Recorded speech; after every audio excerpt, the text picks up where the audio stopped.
Assalamualaikum warahmatullahi wabarakatuh. Perkenalkan, nama saya Seli Canitia. Saya dari Prodi Pendidikan Bahasa dan Sastra Indonesia semester 3 dari Universitas Islam Majapahit.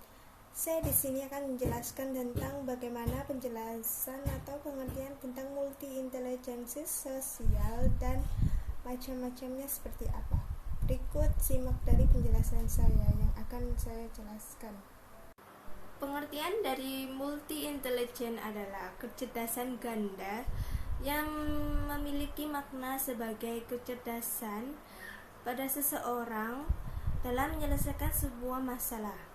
Kecerdasan sendiri meliputi dari dua pola atau dua macam, yakni pola pikir dan perkembangan kognitif.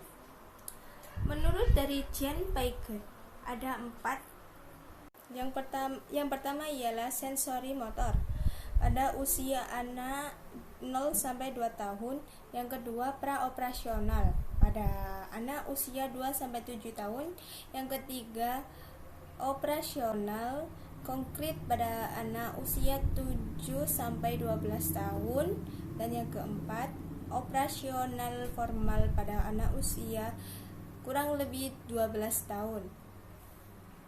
Seorang filsuf yang bernama Prof. Robert Ornstein dari Universitas California meneliti sebuah kajian tentang otak dan sifat-sifat fisiknya. Pengertian otak merupakan sekumpulan jaringan saraf yang terdiri dari dua bagian yakni otak besar dan otak kecil. Otak besar terdiri dari dua bagian. Yang pertama otak belahan kiri dan otak belahan kanan. Otak belahan kiri merupakan pengendalian suatu aktivitas mental yang meliputi matematika, bahasa, logika, menulis, dan aktivitas yang lain. Otak belahan bagian kanan merupakan suatu pengendalian aktivitas yang mencakup imajinasi, warna, musik, ritme, irama, dan aktivitas yang lainnya. Pengertian proses berpikir menurut Robert Ornstein adalah menyajikan dan menangkap sebuah atau kombinasi informasi yang kompleks antara kata-kata, gambar, warna, suara, dan lainnya yang mendekati suatu operasi alamiah dan operasi cara berpikir. Tokoh dalam multi-intelijen ini dipelopori oleh Prof. Dr. Howard Gardner, seorang psikologi dan ahli pendidikan dari Universitas Harvard, Amerika Serikat. Hal ini dikenalkan melalui karya Gardner yang berjudul Frame of Mind. Pada awalnya, multiple intelligence yang dicetuskan hanya 8 saja jenis kecerdasannya, tetapi sekarang dengan seiringnya waktu semakin berkembang dan menjadi lebih lengkap lagi tentang pengetahuan multi-intelijen ini. Kecerdasan multi-intelijen ada 9 menurut Howard atau Gardner. Yang pertama ialah intelijensi linguistik, yaitu sebuah kemampuan seseorang untuk mengungkapkan kata-kata secara efektif atau efisien, baik secara lisan maupun secara tertulis. Linguistik tertulis itu dicontohkan sebagai pengarang puisi, cerpen, dan lain-lain. Sedangkan linguistik lisan itu dicontohkan sebagai seseorang yang mahir dalam hal bercerita dan juga mendongeng. Macam linguistik yang kedua yakni intelijensi matematis logis, yaitu kemampuan seseorang yang berkaitan dengan penggunaan bilangan dan juga logika. Anak yang memiliki kecerdasan matematis logis biasanya mampu mengenal dan mengamati konsep jumlah, waktu, dan mirip sebab akibat, mampu mengamati dan mengerti fungsi dari objek tersebut dan pandai dalam memecahkan sebuah masalah. Contoh macam yang ketiga yakni intelijensi ruang. Macam yang ketiga yaitu kemampuan untuk menangkap dunia ruang visual secara cepat dan juga mengenal macam-macam bentuk dan juga benda secara cepat dan benar. Anak yang mempunyai kecerdasan ini spesial ini biasanya senang mencoret-coret, menggambar, melukis dan lain-lain. Macam intelijensi yang keempat yakni intelijensi kinestetik badani, yaitu kemampuan seseorang dalam menggunakan tubuh dan gerak tubuh untuk mengekspresikan gagasan dan perasaannya. Seseorang yang mempunyai kecerdasan kinestetik ini biasanya memiliki kontrol pada gerakan, keseimbangan, ketangkasan, dan keanggunan dalam bergerak, dan menyukai sebuah pengalaman belajar nyata yang menggunakan fisik. Macam yang kelima yakni intelijensi musikal, yaitu kemampuan seseorang untuk mengembangkan, mengekspresikan, menikmati bentuk-bentuk musik dan suara, peka terhadap ritme, melodi, dan intonasi, serta kemampuan yang dimilikinya dalam hal memainkan alat musik. Seseorang yang memiliki kecerdasan musikal biasanya menyukai banyak alat musik, selalu tertarik untuk ingin memainkan alat musik, dan mereka juga suka bernyanyi dan lain-lain. Macam yang keenam yakni intelijensi interpersonal, yaitu sebuah kemampuan untuk mengerti dan menjadi peka terhadap perasaan, intensi, motivasi, watak, dan temperamen orang lain. Seseorang yang memiliki kecerdasan intelijensi macam ini, yaitu umumnya biasanya mereka akan bisa mengenal emosi pada dirinya sendiri dan orang lain, serta mereka bisa menyalurkan pikiran dan perasaannya